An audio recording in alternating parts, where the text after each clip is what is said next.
Okay, very good morning to all of you and welcome back. And there are some happy signs, there are some little less than happy signs. So what are the happy and what are the little less than happy? Happy sign is that most of you, those who had sent last week, had sent me the weekly progress chart. I'm still to go through them क्योंकि बहुत रात को भेजे थे. तो मैंने जब सुबह उठा तो मैंने देखा कि काफी लोगों ने भेजे हैं. So good job. So clap for that. And some one or two new have also joined the bandwagon. So clap for them as well. And that is get into that groove, I mean, where you actually monitor yourself. उससे better तरीका नहीं होता preparation. And that is self monitoring. I will repeat the words. Self monitoring. ठीक है ना? तो मैं भी चाहता हूं कि तुम लोग जो है अपना अपना सेल्फ मॉनिटरिंग करो. और मैं इसमें कुछ खास नहीं करता हूं. मैं तो चाहता हूं बस बनाओ. बनाते ही देखना सेल्फ मॉनिटरिंग होता है. और सेल्फ मॉनिटरिंग का मतलब होता है सेल्फ अवेयरनेस. और सेल्फ अवेयरनेस होते ही पता क्या होता है, एक अंदर से इच्छा जागता है. जैसे मान लो सपोज तुमने लास्ट वीक फिजिक्स क्वेश्चंस ठीक किए बट केमिस्ट्री क्वेश्चंस कम किए. लेट्स से कई बार तो ये पता ही नहीं रहता. फिर जब तुम भरते हो ना, अरे इस बार तो केमिस्ट्री मैंने बहुत कम किया है, ना ना ना ये गड़बड़ हो रहा है. अब देखो कैसे सेल्फ अवेयरनेस दिमाग को प्ले करता है. अदरवाइज क्या होता है, लाइफ निकलता जाता है, दिन ढलते जाते हैं, दिन चले जाते हैं एक एक करके, फिर हफ्ते बन जाते हैं, हफ्ते महीने बन जाते हैं, पता ही नहीं चलता है. सडनली रियलाइज होता है कि अरे एक महीने हो गया, मैंने तो केमिस्ट्री के क्वेश्चन ही नहीं किए ढंग से. तो इसके पहले अगर मान लो हमने अगर कहीं अलार्म लगा दिए होते तो maybe I could have taken corrective action. And that's specially the need of the awareness, है ना. इसलिए good job, good job, but what I want is that you should continue with this. And some of you have not done that is have not continued. I mean, so I just request कि आज जब भी time मिले एक बार कर लो. Just a 2 to 3 minute exercise है, and I'm sure you will be benefiting from that. ठीक है ना? Anyway, now let's see. Good morning messages from Priyank, Hitat, Hardik, Arav. Arav says pranam. Desi style. Priyank has also added that maths का target कभी पूरा नहीं होता. बेटे मैं एक चीज बताऊं, सिर्फ मैथ्स नहीं, हमेशा देखना कोई ना कोई टारगेट पूरा नहीं होगा. I agree, I fully agree. लेकिन इसका मतलब ये नहीं कि आई विल लूज हार्ट. ना ना ना, इसका मतलब ये हुआ कि मैं थोड़ा सा उसको ट्विकिंग करूंगा. तो मे बी लेट्स से थोड़ा सा फिजिक्स कम कर लो, थोड़ा केमिस्ट्री. देखो बैलेंस होना चाहिए. रफली 1:1:2 अप्रोक्सीमेटली होना चाहिए. बस दैट्स इट. तो ये कोई बहुत ज्यादा टफ टास्क नहीं है. आई am sure with a little bit of effort you can do it. ठीक है ना. एंड एज आई सेड 1:1:2 वाला रेशियो कोशिश करो मेंटेन करो, और कोई बात. ठीक है, चलो.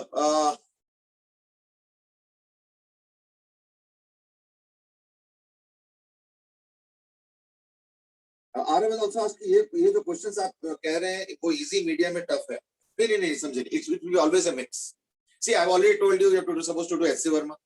You're supposed to do one book out of D.C. Pandey or B.M. Sharma or Kota question. तो इसमें सारे टाइप के क्वेश्चंस हैं. इजी भी है, मीडियम भी है, डिफिकल्ट भी है. तो when I'm adding number of questions, it will be all types. ऐसे ही केमिस्ट्री और मैथ्स में बुक्स चूज कर लो. बुक्स या मॉड्यूल्स या मटेरियल है जो भी चूज करना कर लो और उसको फॉलो करो. That's it. Nothing is very complicated. Don't make it complicated. Complicated होगा ना, देखना तुम उससे भागोगे. और जितना सिंपल होगा उतना देखना तुम्हारे लिए अट्रैक्टिव लगेगा. I want it to be simple. Sir अगर लेवल वाइज होगा तो, हाँ बेटे, अगर लेवल वाइज होगा तो लेवल 1, लेवल 2, लेवल 3. हाँ तो उससे क्या होता है, किसी हफ्ते में थोड़ा ज्यादा कर लेना और जब लेवल 2 के बारी आएंगे तो उस हफ्ते में थोड़ा कम कर लेना. These are not at all very complicated things. कि हम लोग अपने दिमाग में कॉम्प्लिकेशंस डालते हैं, चीजें कॉम्प्लिकेटेड नहीं होता.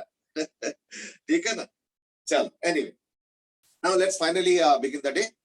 हम लोग उस दिन नॉर्मल रिएक्शन के बारे में बात कर रहे थे. तो हमने नॉर्मल रिएक्शन के बारे में बात ये किए थे कि normal reaction perpendicular to the surface होता है और उसके कुछ यूनिक फीचर्स रहता है. वो मैं थोड़ा सा पॉइंट आउट करना चाहूंगा. And that is normal reaction के जो डिफरेंट टाइप्स ऑफ डायग्राम्स होता है वो देखो. अगर फ्लैट सरफेस है तो अच्छा यहां पे ना मैं हर जगह एक बॉक्स रखूंगा और बॉक्स पे नॉर्मल रिएक्शन क्या आ रहा है वो बताऊंगा. वैसे उसका एक काउंटर पार्ट भी होगा, जैसे मैं एक एग्जांपल बताता हूं बट आगे मैं ड्रॉ नहीं करूंगा, ध्यान रखना. बॉक्स पे नॉर्मल रिएक्शन ऐसे होगा. कहां से मिल रहा है, ग्राउंड से या फ्लोर से या सरफेस से. सिमिलरली बॉक्स का नॉर्मल रिएक्शन सरफेस पे मिलेगा ऐसे. तो बॉक्स पे नॉर्मल एक्शन ये है और ग्राउंड पे नॉर्मल एक्शन ये है। तो दोनों ही है, लेकिन मैं एक ही ड्रॉ करूंगा, ध्यान रखना, just to explain to the way normal action acts. तो मैं भी एक ही ड्रॉ कर रहा हूं, and that is normal action on box. तो ये हो गया फ्लैट ग्राउंड पे। अगर इंक्लाइन होगा तो नॉर्मल एक्शन क्या होगा, ऐसे होगा, ठीक है। और एक चीज याद रखना, अगर कर्व्ड होगा, ये ध्यान रखने वाली चीज है, अगर कर्व्ड होगा यूं,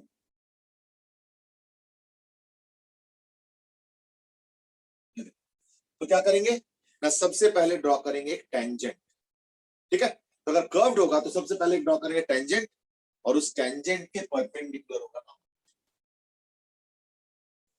और भी केसेस हो सकता है, जैसे सपोज अगर इंक्लाइन प्लेन और कर्व भी हुआ तो भी परपेंडिकुलर,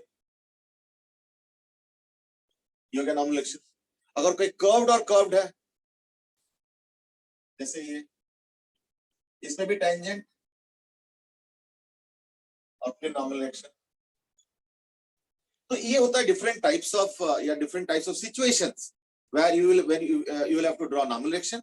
और मैंने ड्रॉ करके दिखा दिया कि नॉर्मल एक्शन अलग अलग सिचुएशन में कैसे एक्ट करता है, ठीक है। So this are some of the situations, of course this is not the end of the list, but this is more और लेस द लिस्ट, ठीक है।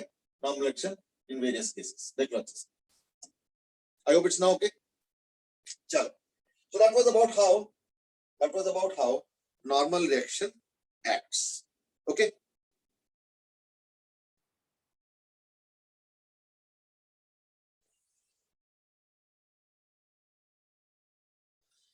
चलो, अब आ जाओ थर्ड फोर्स के बारे में हम बात करेंगे आज, and that is I hope you have drawn all of the cases. चलो मैं ड्रॉ कर देता हूं, कुछ लोग लेट ज्वाइन किए थे,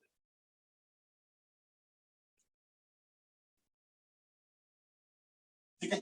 for those who join late, I just kept the diagram, just copy the diagrams कि नॉर्मल एक्शन जब हम लोग ड्रॉ करते हैं ना, तो इस टाइप के अलग अलग सिचुएशंस हमें देखने को मिलता है, ठीक है, as you can see here.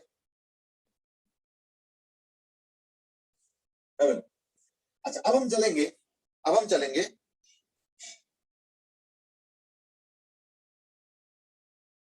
Message है नहीं, पूरा नहीं। अब हम चलेंगे tension due to thread.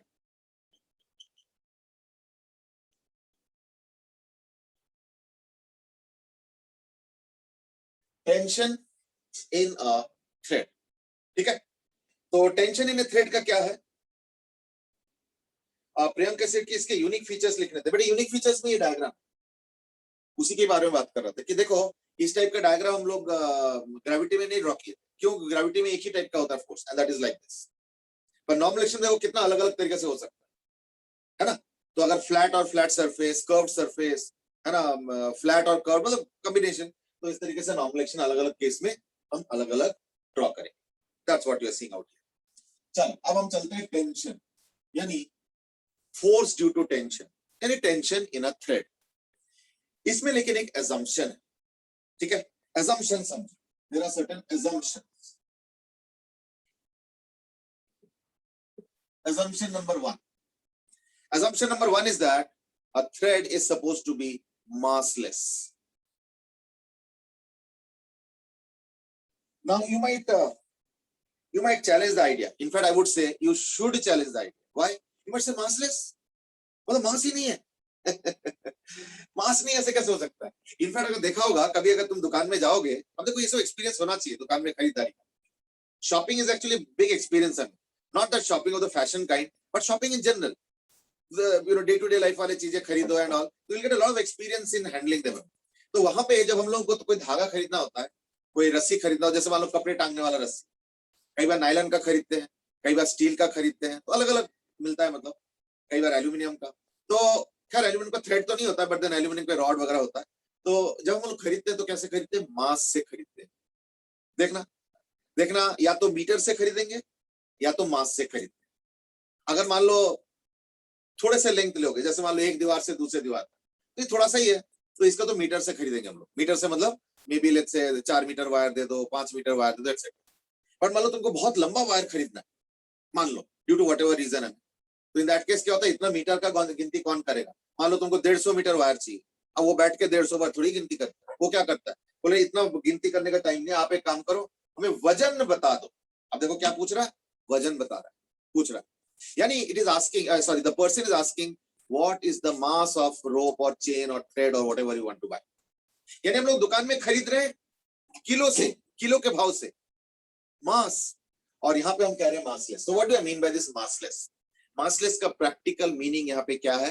Massless का प्रैक्टिकल मीनिंग मतलब होता है the mass of the thread और द चेन और रोप और whatever you are using is very less in comparison to the total mass.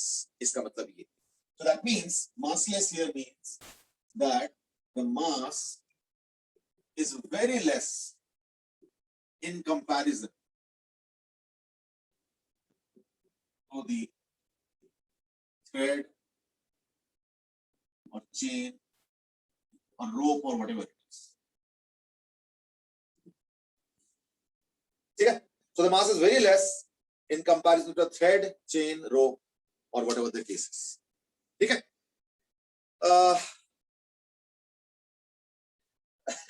Arav says कि ये तो wrong assumption है.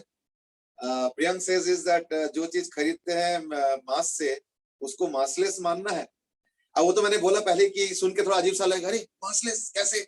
But don't worry, मासलेस का मतलब relative term है. It means that the mass is very less in comparison. ठीक है ना? Oh sorry. Oh, and that sentence लिख दिया.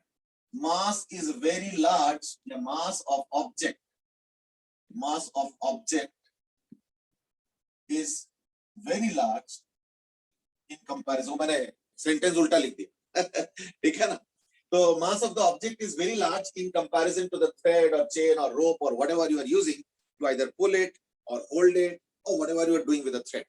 ये एक assumption है. Now you might say अगर assumption true नहीं होता क्या करेंगे? Don't worry, assumption जब true नहीं होगा वो भी हम लोग डिस्कस करेंगे. But that's let's postpone the discussion slightly. अभी हम लोग सिर्फ massless जहां पे मानने लायक सिचुएशन है उसी को डिस्कस करें. ठीक है? तो let's start. टेंशन का magnitude, no idea, because it will depend on how strongly you are pulling it. ठीक है? How strongly you are pulling it उसके ऊपर डिपेंड करेगा उसका magnitude. So I don't know. So therefore, magnitude is something that is adjustable. Adjust हो सकता है. Adjust हो सकता है. ठीक है ना? So I don't know. So it is adjustable. और क्या? Direction. Now direction. Direction is along the thread. जैसे मान लो अगर ये थ्रेड है, ये मान लो एक बॉक्स है.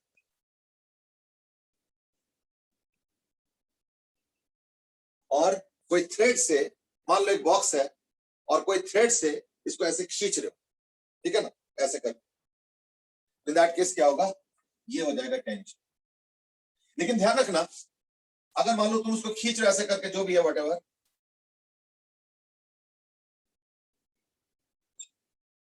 तो इन दैट केस इधर भी एक टेंशन होगा.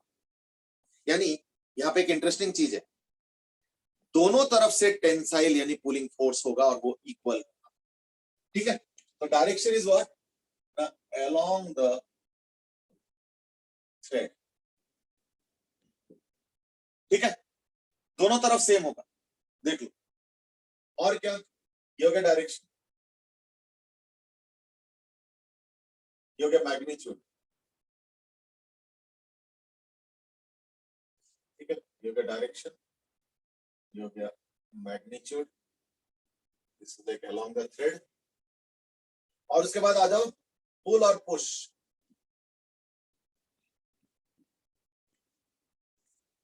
पुल और पुश में से कौन सा?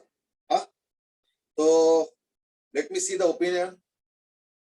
Mukund, Mukund, can you be on air? Yes sir. ऐसे शायद काफी आसान सवाल पूछूंगा. ये बताओ कि ये जो फोर्स है ये पुल है या पुश है? Sir push.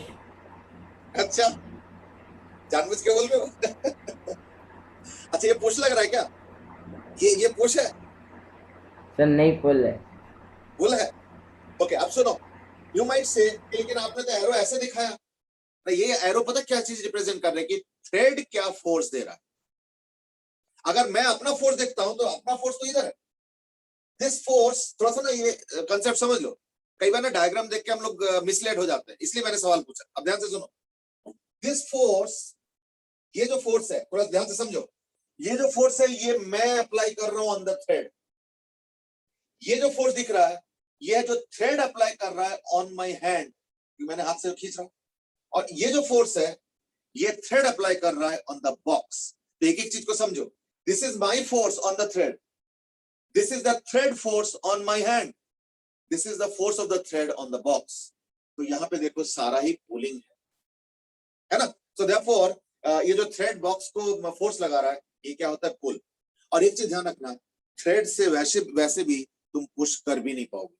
तो विद अ थ्रेड,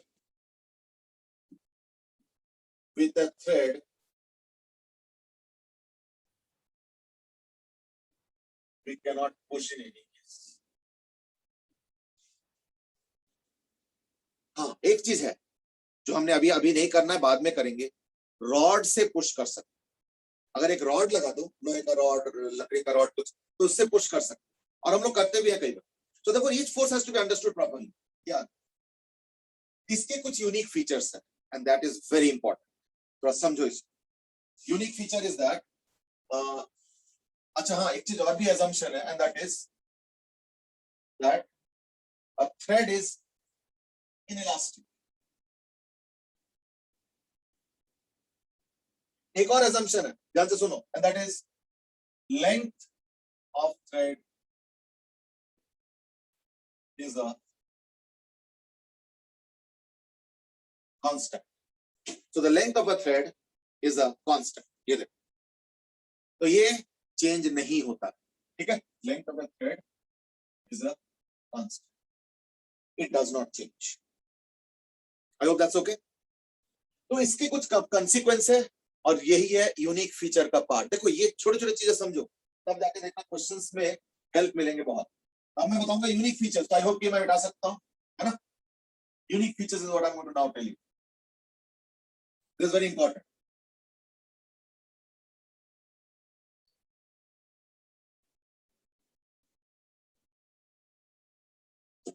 ठीक है, ध्यान से सुनो।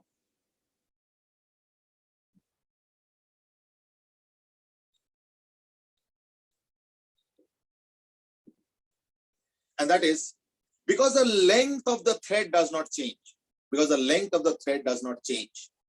Therefore, number one, component of velocity along thread at both ends is same. Now you might say, इसका मतलब क्या हुआ? Hardik has asked a question. Kritika, Aditya, a lot of people have given the right answer. हमें pull करके सबने answer दिए हैं. And Dhruv, Niyant, Saurav. Hardik, however, has a protest, and that is tension तो push है ना? नहीं, tension pull, compression push होता है, ठीक है ना? चलो लिख लो. Tension is basically a pull kind of a force. इसको हम लोग बोलते हैं tensile force. और compression is a, ठीक है ना? तो tension is a pull kind of a force. देख लो, tension is a pull kind of a force and compression is a push kind of a force. ये ध्यान रखो, ठीक है? तो इसको बोलते हैं tensile और इसको बोलते हैं compressive. Compressive मतलब पुश कर रहा हूं, ये compressive, और tensile मींस पुल कर, ऐसे कर, खींच रहा, वो चीज. So anyway, component of velocity along the this thing at both ends is the same. इसका मतलब सम, सपोज एक बॉक्स रखा है मैंने इसमें, और एक पुली टाइप का कुछ है, जो भी है, और ये हैंग कर, दोनों का वेलोसिटी हमेशा सेम रहेगा. देखो, सेम बोलने का मतलब ये नहीं कि 2 metre per second, 2 metre per second, 2 metre per second, ऐसे नहीं बोला. मैं बोला अभी अगर 2 मीटर पर सेकंड है तो दोनों का 2 मीटर पर सेकंड. थोड़ी देर में हो सकता है वेलोसिटी बढ़ के 3 मीटर पर सेकंड हो जाए, हो सकता है. तो इन दैट केस दोनों का 3 मीटर पर सेकंड. थोड़ी देर बाद हो सकता है वेलोसिटी बढ़ के 4 मीटर पर सेकंड हो गया, तो दोनों का 4 मीटर पर सेकंड, यानी वेलोसिटी कांस्टेंट नहीं बोला, वेलोसिटी सेम बोला। सेम बोला मतलब इसका जितना है उसका उतना है। कई बार ना हमने वर्ड्स को मिक्सअप कर लेते हैं, और इसलिए याद होगा मैं बार बार जब मैं सुनता हूँ लोगों के आंसर, तो मैं उस पर कमेंट भी करता हूँ कि देखो ये जो वर्ड यूज कर रहे हो इसका मीनिंग कई बार तुमको गलत रिजल्ट दे सकता है, तो ध्यान रखना। यानी मैंने क्या बोला, वेलोसिटी द सेम, सेम मतलब इसका और इसका बराबर, इसका मतलब कांस्टेंट नहीं होता है। सेम का मतलब होता है जब इसका 2 है तो इसका भी 2 है, थोड़ी देर बाद इसका 3 हो जाएगा तो उसका भी 3 होगा, थोड़ी देर बाद इसका 5 हो जाएगा तो उसका भी 5 होगा। यानी वेलोसिटी कांस्टेंट नहीं हुआ, लेकिन वेलोसिटी सेम हुआ। कई बार हम बोलते सेम मतलब कांस्टेंट ही तो हुआ, जी नहीं, सेम वर्ड का मतलब अलग होता है, कांस्टेंट वर्ड का मतलब अलग होता है। In fact I think Aparna ma'am has just joined us, तो she would actually know these things much better. हम तो कोई इंग्लिश के तो वो है नहीं, but I think at least these few words are there which we can all share the common meaning, ठीक है ना। तो सेम का मतलब सेम, कांस्टेंट नहीं। कांस्टेंट हो तो मुझे कोई आपत्ति नहीं, हो सकता है कि ये 2 मीटर पर सेकंड से कांस्टेंट कांस्टेंट कांस्टेंट कांस्टेंट जा रहा है, तो वो भी 2 मीटर पर सेकंड से कांस्टेंट कांस्टेंट कांस्टेंट जाएगा, यानी सेम तो हुआ, साथ में कांस्टेंट भी हो गया। बट मान लो इसका 2 है, अभी थोड़ी देर बाद 3 हो गया, 4 हो गया, 5 होगा, 6 होगा, तो इसका भी ऐसे ही होगा, पहले 2 होगा, फिर 3 होगा, 4 होगा, 5 होगा, 6 होगा, यानी कांस्टेंट नहीं हुआ लेकिन सेम हुआ, ठीक है। देखो वर्ड्स में कितने इंपॉर्टेंट होता है। सौरभ दास की अगर थ्रेड का मास होगा तो उससे भी इंक्लूड करके एफपीडी बनाएंगे। सौरभ यू आर राइट, अगर थ्रेड का मास होगा तो उसको भी इंक्लूड करना पड़ेगा, ठीक है। That's the first thing. Hitarth has asked, how can velocity be same when they have different directions? See, when I say velocity same means obviously we can compare only the magnitudes, ठीक है ना। तो therefore ये जो मैं बोल रहा हूँ component of velocity है ना, तो इस thread at both ends is the same, तो बोला ना along the thread, along thread, ये देखो मैंने लिखा along the thread, तो इसका velocity का component along the thread और इसका velocity का component along the thread, ये दोनों सेम हो, ठीक है ना, ये चीज। चलो, और बाकी देखो मैं बार बार क्या कह रहा था, 2 मीटर पर सेकंड जब इसका है तो इसका भी 2 मीटर पर सेकंड, यानी हम क्या कंपेयर कर, मैग्नीट्यूड। ऑब्वियसली इसका वेलोसिटी वेक्टर और उसका वेलोसिटी वेक्टर वो तो अलग होगा। इनफैक्ट थ्रेड का एक काम ये भी है कि वेलोसिटी के डायरेक्शंस को बदलना, जैसे इसका वेलोसिटी डायरेक्शन ये है, थ्रेड के वजह से इसका वेलोसिटी डायरेक्शन अलग है, तो ये सब थ्रेड का काम है, ये सब देख के तुमको पता चल रहा है ना। ओके ओके,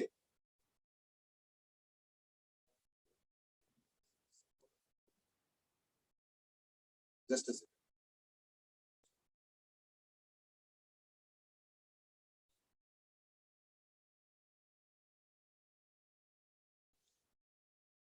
चलो, I think now let's proceed. Sir अब सर अभी आप कंप्रेशन के बारे में बता रहे थे, तो कंप्रेशन स्ट्रिंग में तो नहीं हो सकता ना? नहीं, स्ट्रिंग में कंप्रेशन नहीं हो सकता। मैंने बोला था कंप्रेशन होता है कब, रॉड में हो सकता है, नॉट इन अ स्ट्रिंग, ठीक है ना, रॉड में हो सकता है, ठीक है। चलो I think let's proceed now. ये हो गया एक इंपॉर्टेंट, अभी एक और भी है, वो है acceleration.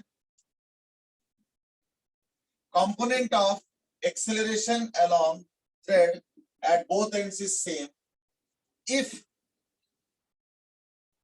there is linear motion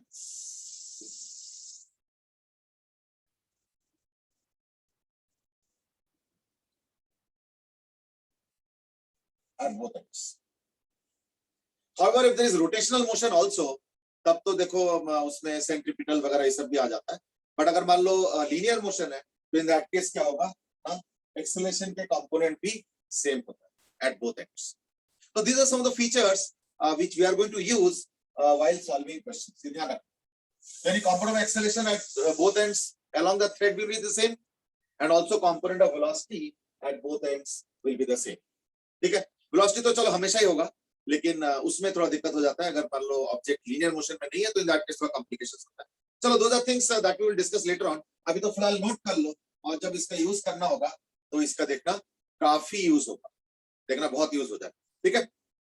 Well, Kritika has asked a question, and that is it's a good question actually, and that is spring can have compression as well. Kritika, we are not discussing spring right now. Spring is another force which we will discuss. Don't worry. Spring को भी discuss करेंगे, but अभी नहीं, थोड़ा सा रुक जाओ. ठीक है? Okay, now whatever we have done, we have more or less studied the features of three forces: weight, normal reaction, tension. Now you know what? If I go on with the forces and forces and forces, you will not really like. You will say कि बस अब बहुत हो गया, forces को हमने पढ़ लिए, अब हम questions करेंगे. ठीक है ना? So that's precisely what I also want. Let's start with questions. थोड़ा बहुत क्वेश्चन एक दो करते हैं और उसके बाद फिर हम दो और फोर्स के बारे में पढ़ेंगे. एक है स्प्रिंग और एक है फ्रिक्शन, बट फ्रिक्शन बाद में पढ़ेंगे, पहले spring.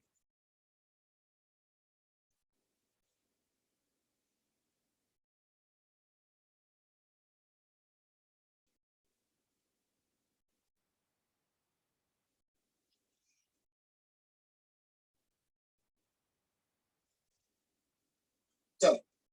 Now the first question, have a look. The first question is for a limb. Now this is too easy question, but still we will do it. Suppose there is a 10 kg block and a 6 kg block, and this is moving up with an acceleration of 4 meters per second square. Find out the normal reaction at each surface, at this one and at this one. ठीक है? चलो, go ahead, quickly draw.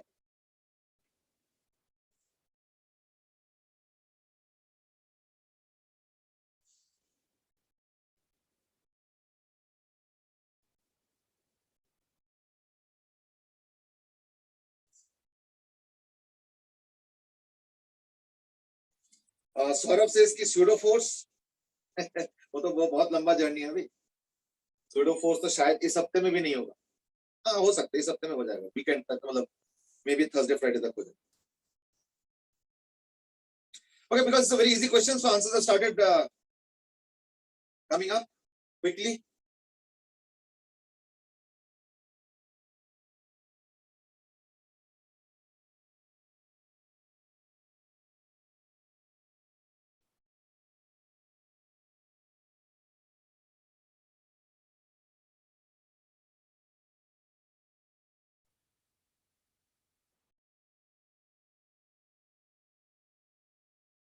ठीक है. Well, I will tell you the answers that are coming up. 84 and 100, with 84 and 140, 84 and 324, 84 and 200. These are the different pairs of answers that are coming up. चलो ठीक है. 84 and 224. Okay.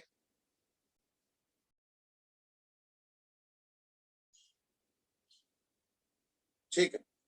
Hitarth has given also an answer. Manya has also given. Priyanka has given. Arav has given. Saurabh, Anubhav,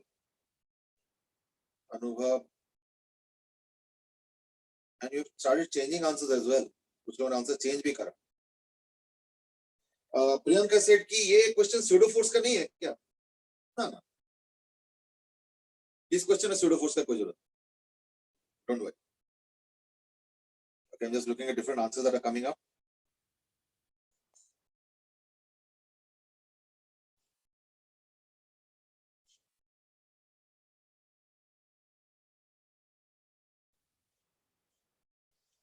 चलो ठीक है. रोज शिखर. चलो, now let me start drawing the free body diagram. First of all, the free body diagram of the 6 kg ball. अब देखो यही होता है सबसे इंपॉर्टेंट. ठीक है ना? तो जल्दी से मैं किसी के पास चलता हूं और मैं देखता हूं उन्होंने क्या फ्री बॉडी डायग्राम बनाया, and let him or her give a quick description. ध्रुव कंबोज. ध्रुव कंबोज बेटे 6 किलो का बॉडी का डायग्राम बताओ जरा, मैं क्या क्या ड्रॉ करूं? ये सर पहले तो जो 6 kg का बॉक्स है वो अपना खुद का mg वेट नीचे लगाएगा. नहीं, रुको, ये लैंग्वेज में थोड़ा सा आपत्ति है. The language that you are using is that कि पहले तो 6 kg ब्लॉक अपना वेट नीचे की तरफ लगाएगा. ये वेट बॉक्स नहीं लगा रहा, ये बॉक्स ये लगा रहा है gravity. So therefore the language will be that gravity force is acting on the block and that is equal to 60 Newton downwards. ठीक है ना? तो मैं भी अगर इतना ज्यादा डिटेल में ना बोलूं तो सिर्फ 60 Newton downwards बोलते तो भी चल जाता. But now that you have used the language and there is a small error in the language, so I corrected. ठीक है? So So your better language will be that gravity force of 60 Newton is acting on the block. चलो ठीक है, that's the first thing. और क्या है? Sir, then the 10 kg block would also be applying a 60 Newton force upwards. चलो ठीक है, मुझे अच्छा लगता अगर तुम उस फोर्स का नाम भी लेते तो, वैसे तो इस बार सेंटेंस में कोई कंस्ट्रक्शन में गलती नहीं था, लेकिन नाम लेते तो अच्छा रहता, समझो ना, नाम लेते तो अच्छा रहता, बट चलो कोई नहीं, अब नहीं लिया तो अब क्या बताऊं. ठीक है ना, कोई बात नहीं. So will you like to reframe it? Sir, I would like to frame it like that. कि जो the 10 kg block would be acting, the 10 kg block would be acting normal force of 60 Newton on the 6 kg block.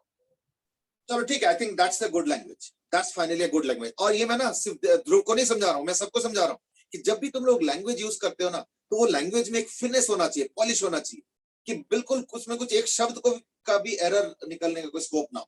नहीं तो पता क्या होता है, कई बार हमारे दिमाग में कुछ और पॉइंट रहता है पर हमारे जवान कुछ और कह देता है, तो हमारा दिमाग और हमारे जवान के बीच में एक स्लिप हो जाता है. फिर वो जब कोई दूसरा सुनता है तो वो कुछ और मीनिंग निकालता है, तो पता चला मेरे दिमाग में जो पॉइंट है और उसके दिमाग में फाइनली जो पॉइंट गया, पता चला जमीन आसमान फर्क. वो नहीं होना चाहिए. Our language should be so beautiful, so simple, so crisp, so conveying, कि जो मैं बताना चाहता हूं वही उसको समझ में आना चाहिए जो सुन रहा. चलो ये मैं थोड़ा सा मैं शुरू में करूंगा, may be in a month और सो, एक मंथ तक शायद मैं ऐसे ही करूंगा, थोड़ा सा मैं टोकूंगा सबको लैंग्वेज के मामले में. I hope with the help of that you will be able to learn the language of science better. So let's go ahead. Yani isko summarize kar raha hu. So this box is experiencing, look at the language I'm using, this box is experiencing a weight of 16 Newton downwards. This box is also experiencing a normal force from the 10 kg box below, and that is in the upward direction. How much I don't know. I'm going to use a like this. Now that the free body diagram has been drawn and axis obvious है, इस बार तो axis का choice में कोई दिक्कत नहीं है क्योंकि vertical है, तो देखो एक्सिस का चॉइस तो ऑब्वियस है. और क्या नहीं, ये ऊपर की तरफ जा रहा है, तो हम एक्सिस के हिसाब से इक्वेशन क्या लिखेंगे, net force is equal to mass into acceleration, यानी n minus 60 is equal to mass into acceleration, यानी n1 आ गया 84. मैंने एक चीज बड़ा इंटरेस्टिंगली देखा इज दैट n1 के आंसर सबका सेम है, n1 का आंसर सबका सेम है, और n2 के इतने सारे आंसर्स है, 284, 200, 224, 140, 100, 96, 324, इतने सारे आंसर्स आए n2 के, यानी समवेयर n2 को इंटरप्रेट करने में कईयों ने शायद गलती किया हो. चलो कोई बात. अब हम ड्रॉ करेंगे free body diagram of the 10 kg block.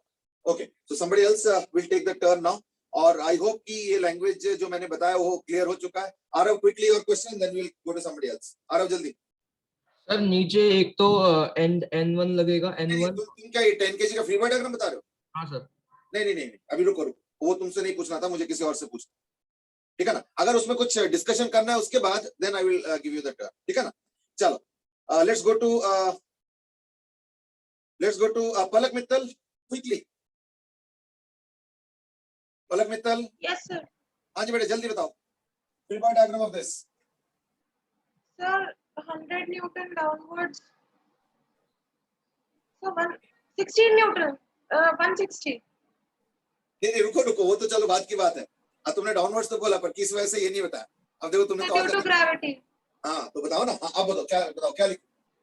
So 160 Newton downwards. Okay, 160 Newton क्यों? मैं So किसका if we free body diagram. consider this as of system, then नहीं, रुको, मैंने बोला कि 10 kg ब्लॉक का फ्री बॉडी डायग्राम बताओ, तो अभी ये सिर्फ 10 kg ब्लॉक के बारे में मैं पूछ रहा हूँ, तो क्या बताओगे? so 100 Newton downwards. हाँ Gravity. चलो ठीक है, ड्यू टू ग्रेविटी. और कुछ? Sir, sir upward normal force. N2 नाम दे दो इसका. Yes. ओके, थोड़ा सा डिस्क्राइब भी करो इसको. Sir, due to ground. चलो ग्राउंड की जगह थोड़ा सा बेटर वर्ड यूज कर सकते हैं, that is floor of the lift. Yes. चलो ठीक हो गया, free body diagram Yes. Complete हो गया. Sir, 6 kg block will also apply some force. नहीं, सम फोर्स मतलब मैं क्या लिखूं? Sir, force on the box due to 6 kg box. हाँ, तो क्या लिखूं क्या? Sir 6 into 10, 16. नहीं, देखो वही गलती कर रहे हो जो मैंने वेट के टाइम बताया था। एक बॉडी का वेट दूसरे बॉडी पे नहीं लगता है, क्या लगता है? थ्रू क्या? Normal reaction. Normal reaction. Normal reaction.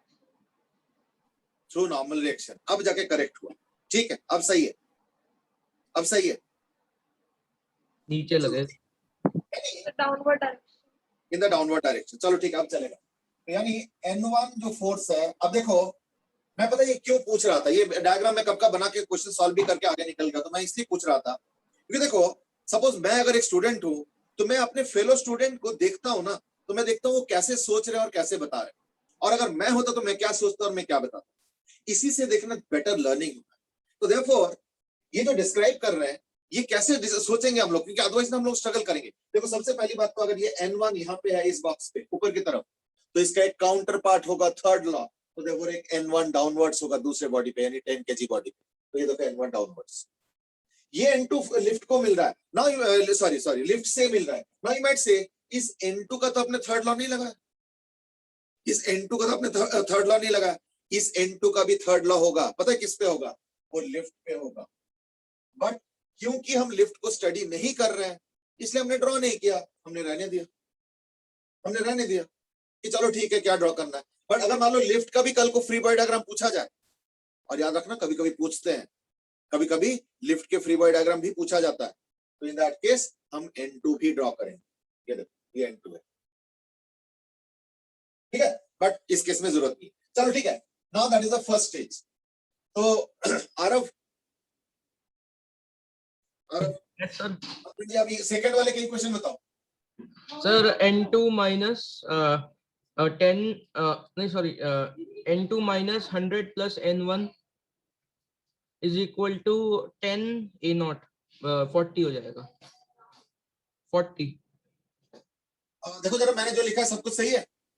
Sir वो माइनस होगा उधर N1 अच्छा, वो तुमने उसको ब्रैकेट के अंदर बोला था क्या? के अंदर होगा सर, ब्रैकेट बोला नहीं था वैसे, तो मेरे को लगा मुझे पता है मीन तो कर रहे थे, लेकिन देख रहा हूँ एक और प्रॉब्लम है, ये मैं एक चीज और सिखाऊंगा, पता मैं क्या सिखा रहा हूँ? रीडिंग सिखा रहा हूँ कि पढ़ते कैसे हैं। देखो what is the objective of reading?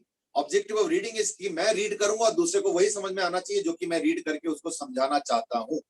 तो ऐसे केस में अगर मान लो तुमने ब्रैकेट के अंदर डाला है और ब्रैकेट के अंदर सॉरी और ब्रैकेट के बारे में बताया नहीं, तो मैं अगर लिसनर हूं तो मैं तो नहीं जानता हूँ ये चीज, है ना। तो इसलिए अगर ऐसे कुछ करते हो तो इन दैट केस बता दो कि N2 माइनस ब्रैकेट में 100 minus N1 is equal to this.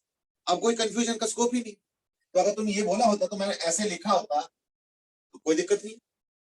चलो कर, anyway this are just small things which I also want you to learn. कई बार ना हम लोग ये सब स्किल सीखते ही नहीं है। माइनस लगाना। अब तो इसका जो है माइनस हो जाएगा, ठीक है ना। अब ब्रैकेट छोड़ दिया तो माइनस। अब N1 तो मालूम है 80 सॉरी 84, तो वो उधर चला जाएगा, यानी N2 क्या हो जाएगा 100 प्लस N1 यानी 84 प्लस 40, दैट्स द आंसर। यानी कितना हो गया? यानी N2 का वैल्यू हो गया 224। तो हमने फाइनली N1 भी निकाल लिया, N2 भी निकाल लिया। ओके चलो ठीक है। I have one more last question to ask before moving on Amit, and that is let me ask to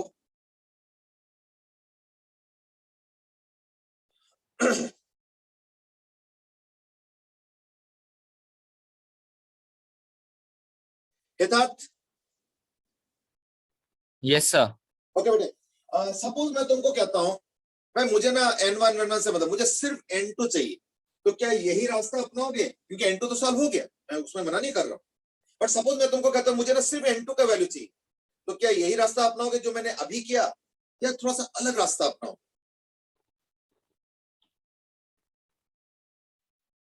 कोई और आइडिया बता सकते हो?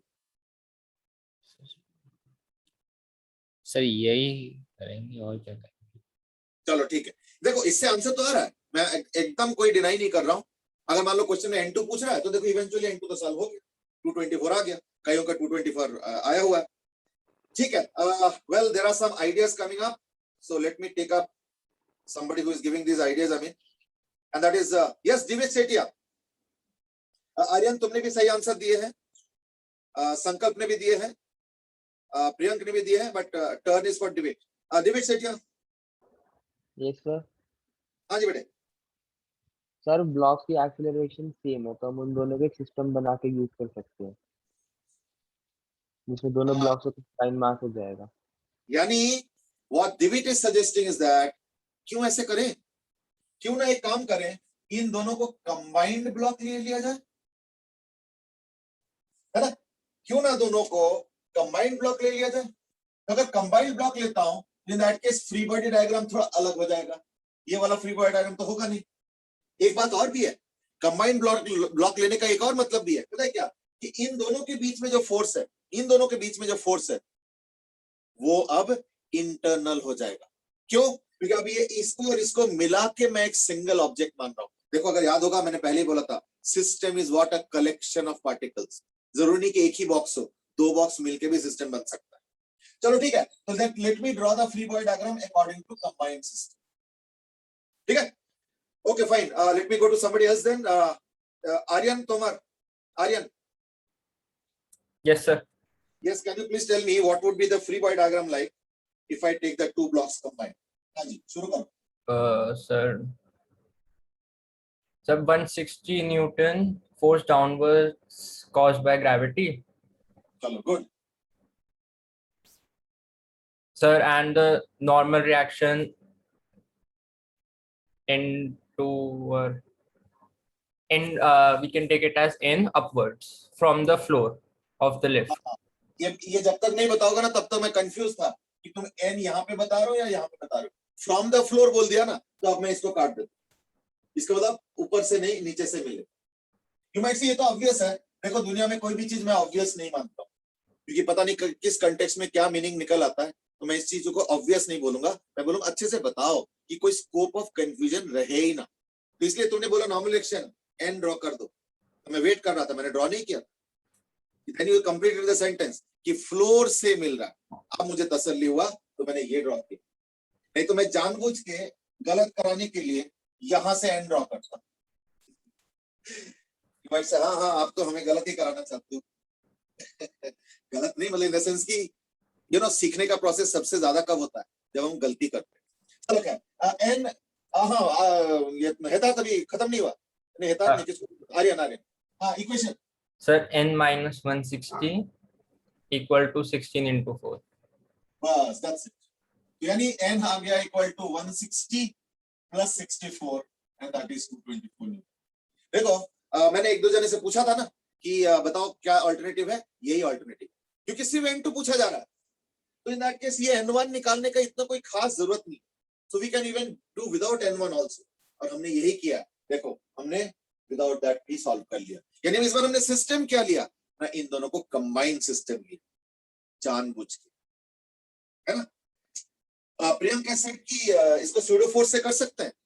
The answer is yes, but pseudo force क्या होता है तो मुझे मालूम ही नहीं. अभी हमने डिस्कस तो किया नहीं, इसलिए हम इसको नहीं यूज करेंगे फिलहाल. चलो ठीक है, now let's do the same question with the thread. Let's do the same question with the thread and that is, मान लो इसी तरीके से एक लिफ्ट के अंदर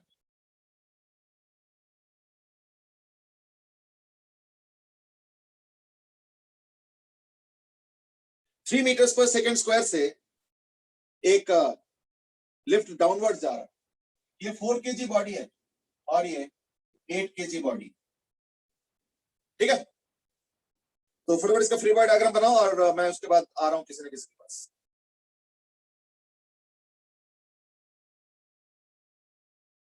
Let's go to Niyant Singh. Niyant.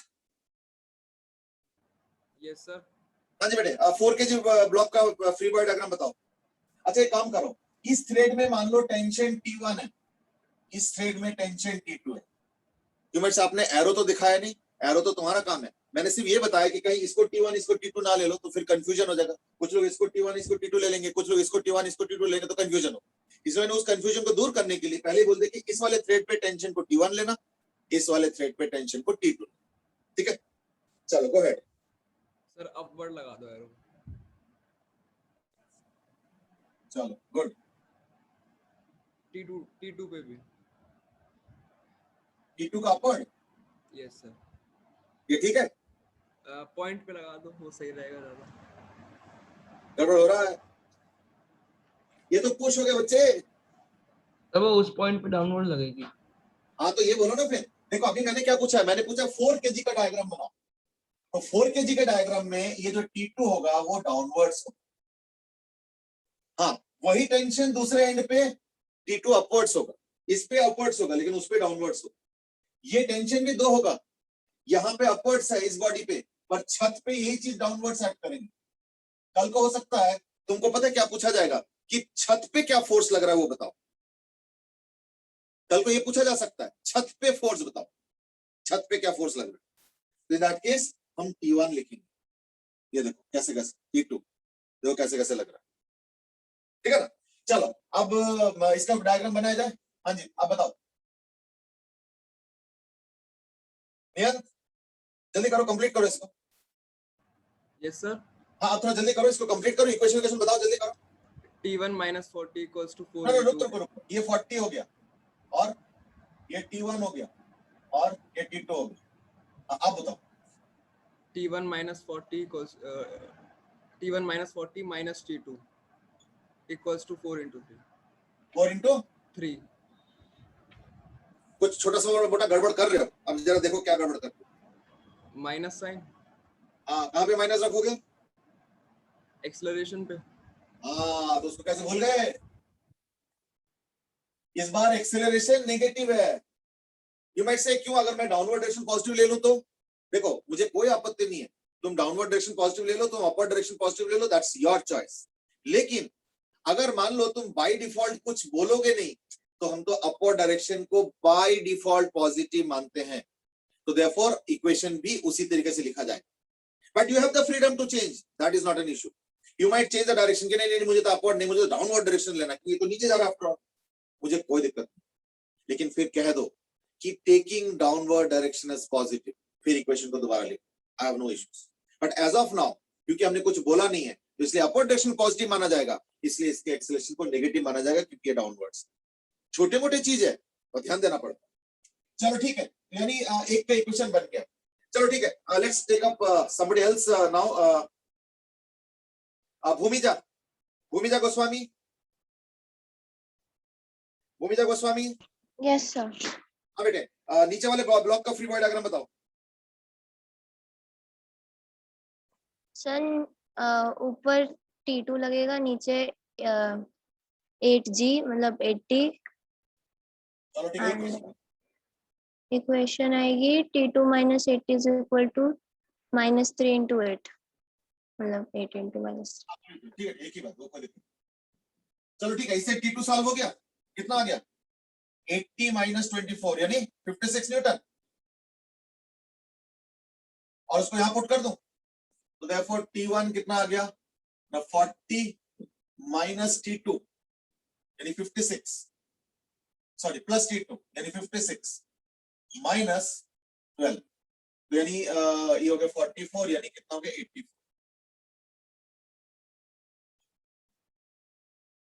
एक 56 आ गया, एक 84 आ गया। मैंने गलत किया कुछ, कईयों का आंसर मैं यहाँ पे 94 देख रहा हूँ। नहीं सबके 84 यार, एक आध जाने का, वो तो कैलकुलेशन मिस्टेक हुआ होगा, कोई बात चलता है। तो therefore now we get the answer as 84 and 56, right? Priyank Manya answers दे दिए। चलो ठीक है, अब सबको समझ में आ गया यानी देख लो एक बार, कुछ प्रॉब्लम है तो बता दो, ठीक है। अच्छा सपोज अब मैं आऊंगा किसी और के पास, देवादत्ता, देवादत्ता बेटे थोड़ा जल्दी, देवादत्ता। Yes, sir. देवादत्ता सपोज मुझे सिर्फ T1 निकालना है तो क्या करना चाहिए?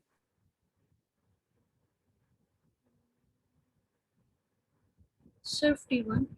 हाँ जी, मुझे T2 नहीं चाहिए, मुझे सिर्फ तो T1 बस निकालना है, कुछ नहीं 4 दूसरा kg T1, तो क्या करना चाहिए? बस 4 kg वाला बनाना चाहिए।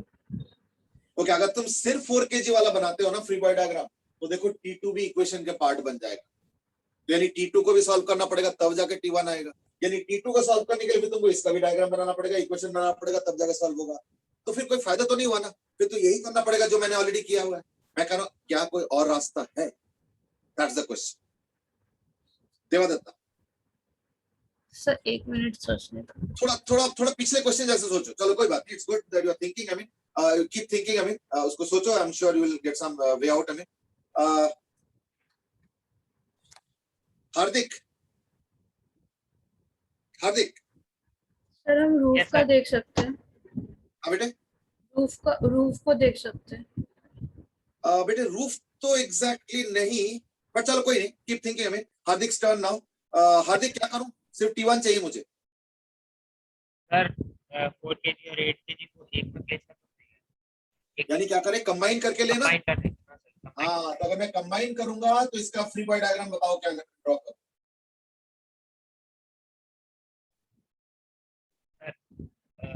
12 kg। हाँ? 12 kg और नीचे की तरफ ग्रेविटी के कारण 120 होगा ना फिर। 12 kg सर मैंने वो बताया मास, और 120 न्यूटन ये। हाँ, और टेंशन होगी ऊपर की तरफ। T1 इक्वेशन सर 120 नहीं T1 minus 120 हाँ वही तो, T1 minus 120 is equal to 12 into minus 3। ठीक है, यानी T1 is equal to 120 minus 36 यानी 84। ठीक है, चलो चलेगा, बिल्कुल चलेगा। आयुषी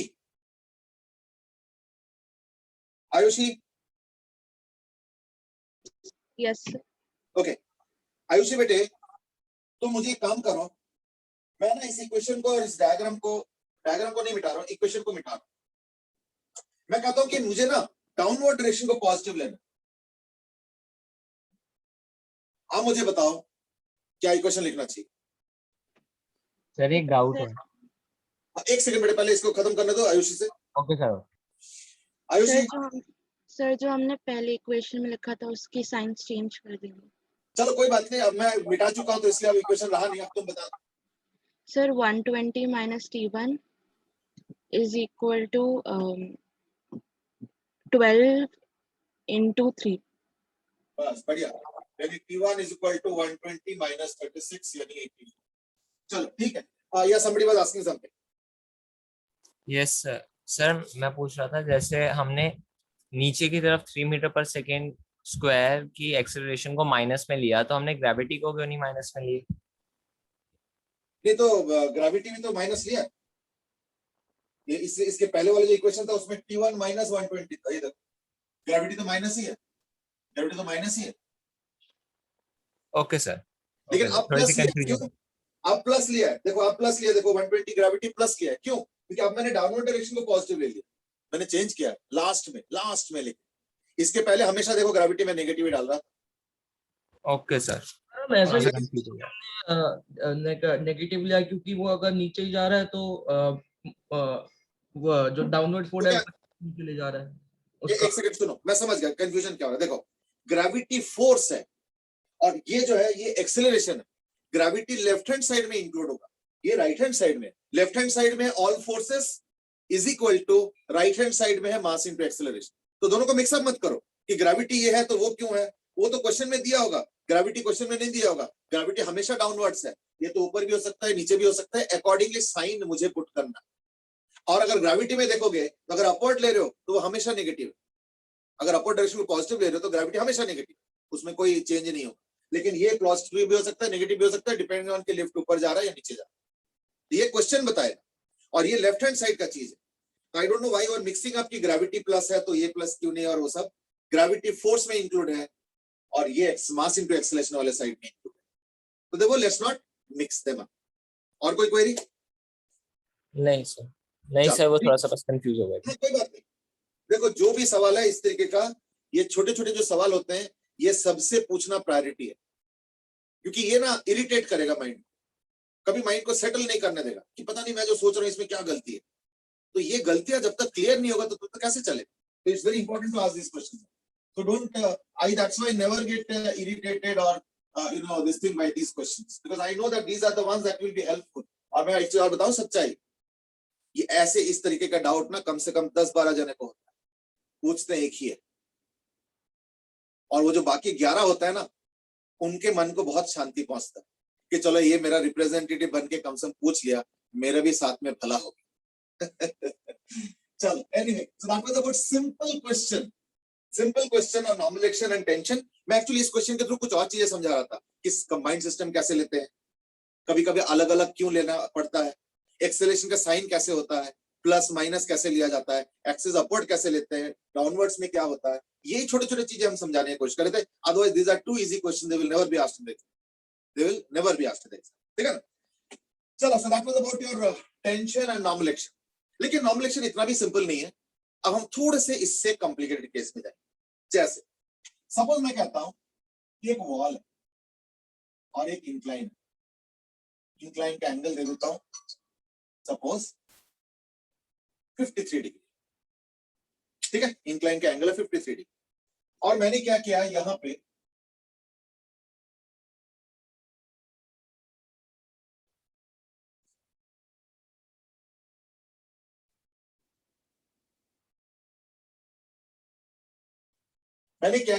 एक स्फीयर रख दिया।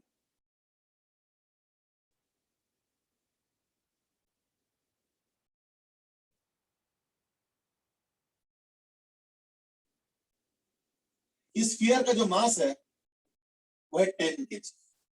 चलो कुछ और ले लो, नहीं तो ना कई बार 10 के साथ कंफ्यूजन होता है, 12 kg, ठीक है। इस स्फीयर को दो जगह से नॉर्मल एक्शन मिलेगा, एक यहां से मिलेगा,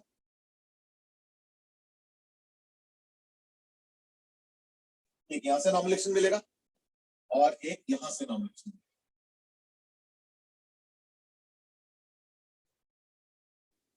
ठीक है। ध्यान से देखो जरा इसका डायरेक्शन कैसे बना है। याद रखना, मैंने पहले ही बोला था कर्व्ड और सरफेस में क्या होगा, perpendicular to the tangent, tangent तो यही लाइन है, तो मुझे n1 और n2 का वैल्यूज थी। अब देखो, अब थोड़ा सा चीजें हल्का सा कठिन हो गया, और ये हो गया mg, तो mg तो मैंने ड्रॉ कर दिया पहले ही। अब देखोगे एक चीज की मैंने थोड़ा सा खुद से मदद कर दिया, क्यों, ऑब्वियस वाले चीजें बता दी। अब n1 और n2 निकालो, ठीक है। Okay, now before we go ahead, let me introduce one more concept out here, and that is called as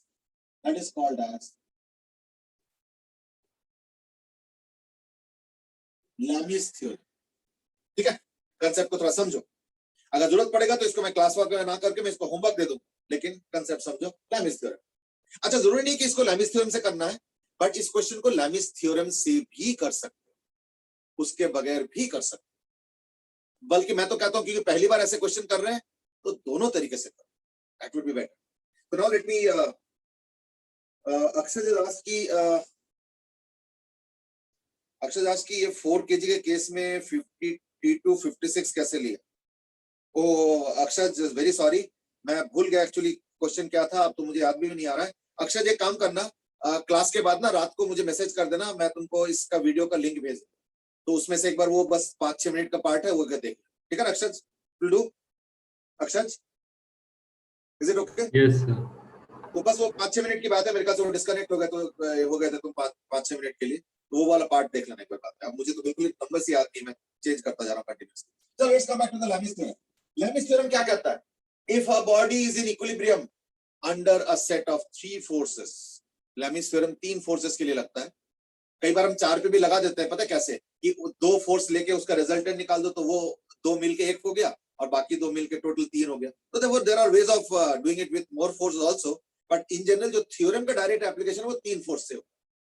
अब मान लो 3 फोर्सेस है, F1, F2 and let's say F3, 3 forces है, F1, F2, F3। ये है suppose F1 के opposite का angle alpha 1, F1 के opposite का एंगल अल्फा 1, F2 के ऑपोजिट का एंगल है अल्फा 2, और F3 के ऑपोजिट का एंगल हो गया सपोज अल्फा 3। तो Lami's थ्योरम क्या कहता है?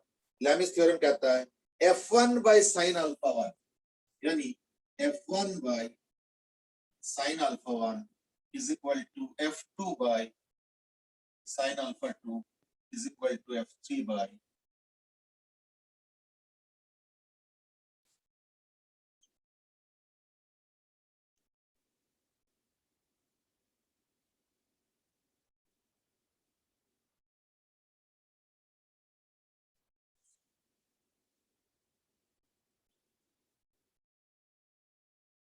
नियम से कि ये तो ट्राइंगल का साइन रूल है।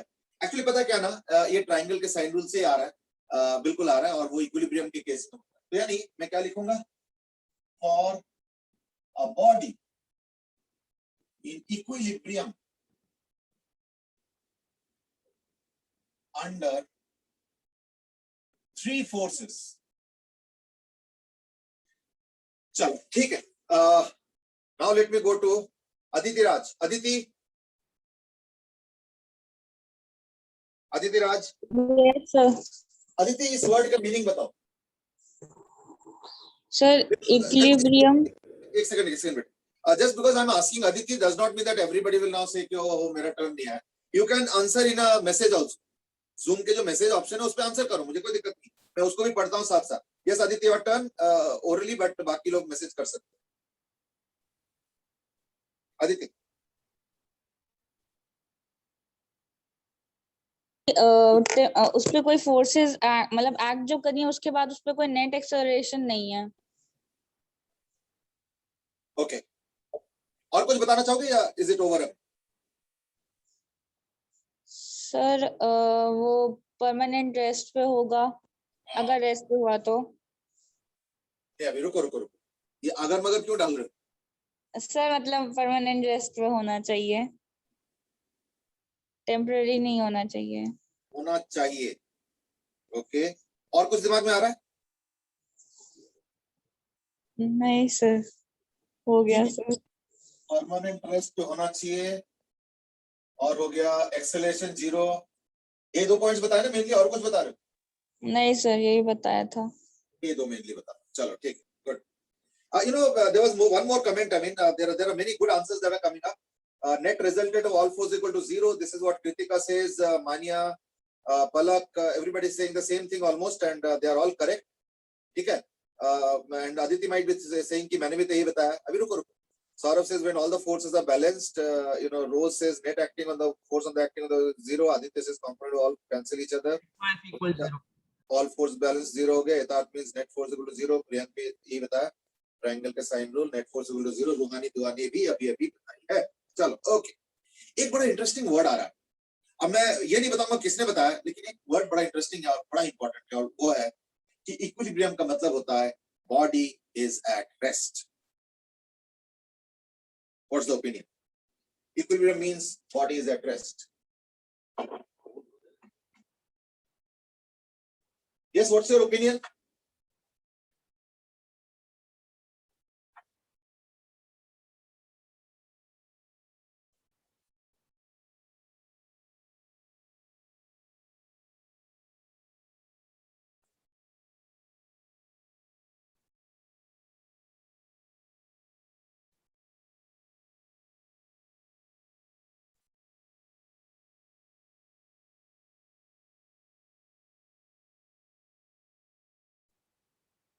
ये एक पोल ऑप्शन है, मैं उस पोल ऑप्शन को एक्सरसाइज करना चाह रहा था, बट समझ हो नहीं रहा।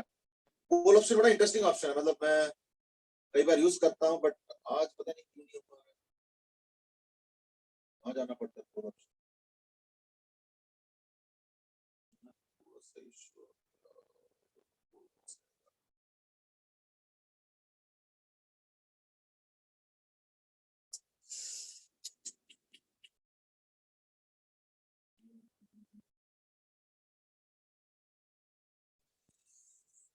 चलो रिसोर्सेस में ये पोल ऑप्शन मैं बहुत यूज करता था, लेकिन आज शेड्यूल मीटिंग और ये सब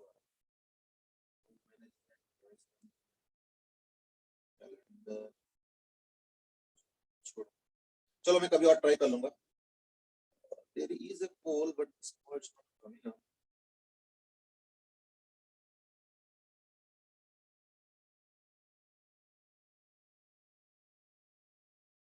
चलो छोड़ो, नहीं आ पा रहा। चलो ठीक है। I had asked a very specific question, that is, should the body be at rest? ठीक है ना? Okay, I have got good answers. In fact, बहुत लोगों ने बहुत मेहनत करके लिखे हैं। तो चलो देखो, ये बॉडी एट रेस्ट जरूरी नहीं, ये तो इक्वल। ओके, देखो what is the meaning of equilibrium? Meaning of equilibrium का मतलब होता है net force must be equal to 0, बस यही इक्विलिब्रियम का मीनिंग होता है। और क्योंकि net force is equal to mass into acceleration, at least for those cases where the mass is constant, therefore if mass is equal to constant, then acceleration is equal to 0. ये सब equilibrium के meanings बता रहा हूं, but अभी रुको, acceleration equal to 0 है, इसका मतलब therefore body is at rest, ये अगर कहोगे तो फिर मैं मना करूं, ठीक है? क्योंकि एक्सेलरेशन 0 का मतलब क्या होता है?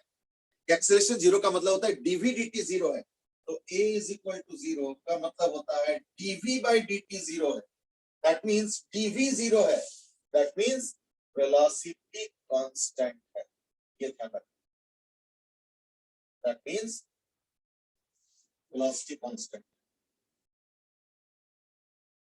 So therefore you might say अरे सारे फोर्सेस तो बैलेंस्ड है, वेलोसिटी कहां से आ गया?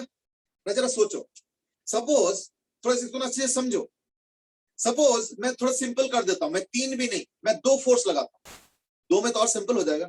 सपोज एक बॉडी जा रहा था 5 मीटर पर सेकंड से, constant velocity 5 meter per second से, 5 meter per second, 5 meter per second, 5 meter per second, 5 meter per second जा रहा, चलो अच्छी बात है। मैंने क्या किया, मैंने इधर से 7 न्यूटन और इधर से 7 न्यूटन अब इस बॉडी पे लगा दी, यानी इफेक्टिवली तो मैंने कुछ भी नहीं लगाया, इफेक्टिव तो मैंने कुछ भी नहीं लगा, इधर से 7 लगा, उधर से 7 लगा, तो यानी बैलेंस करके तो नेट 0 आ गया।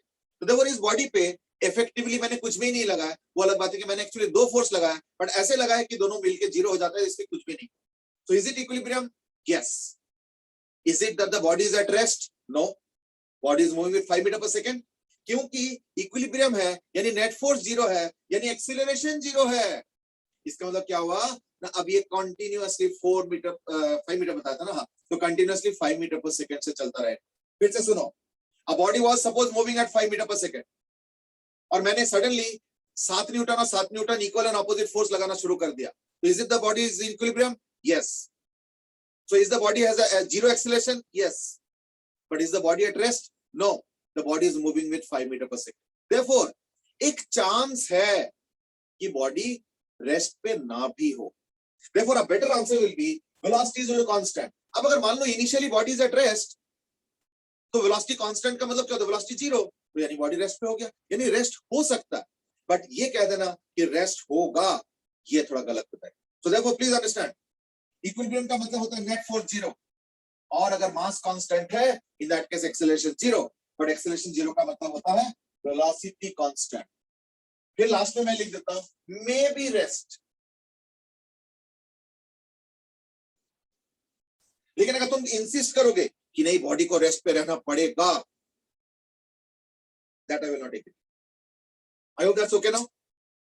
चलो ठीक है, इस छोटे से चीज पे ना अभी और डिस्कशन बचा है, तो लैमिस थ्योरम मैंने जस्ट स्टेट कर दिया। अब कोशिश करो कि इसको लैमिस थ्योरम के साथ और लैमिस थ्योरम के बगैर दोनों तरीके से सॉल्व करके इसको आज का होमवर्क मान लो, और इसका जो सोल्यूशन है ये मुझे सेंड कर देना। तो होमवर्क मानते हुए इस सोल्यूशन को सेंड कर देना टू मी, ठीक है? और फिर इसको हम लोग कल स्टार्ट करेंगे डिस्कस करना, और अगर कल सबसे पहला क्वेश्चन ये डिस्कस करेंगे, उसके बाद कुछ और करेंगे। फाइन, चलो आज के लिए इतना ही। कोई कुछ पूछना चाह रहा था? somebody want to ask something? Sir हाँ बेटा जल्दी बताओ। सर मैंने आपको परसों एक क्वेश्चन भेजा था सर, वो आपने भेजा नहीं था उसका सॉल्यूशन। किस चीज का क्वेश्चन था? सर रिलेटिव वेलोसिटी का ही था। चलो ठीक है, एक बार डॉट कर देना, है ना? इतने सारे मैसेज आ चुके हैं ना मेरे पास, क्या मैंने कम से कम मेरे पास अभी इस वक्त 60-70 मैसेजेस थोड़ा सा टाइम लगेगा देखने में। वीकेंड होता है ना, तो मेरे पास मैसेजेस का बौछार हो जाता। चलो कोई बात नहीं, तो लाइक जस्ट एक डॉट डाल देना, सो दैट वो ऊपर आ जाए थोड़ा सा। वैसे उसके बगैर भी मैं एक बार देख तो लूंगा ऑब्वियसली, ठीक है ना? चलो ओके, आज के लिए इतना ही। Have a good day.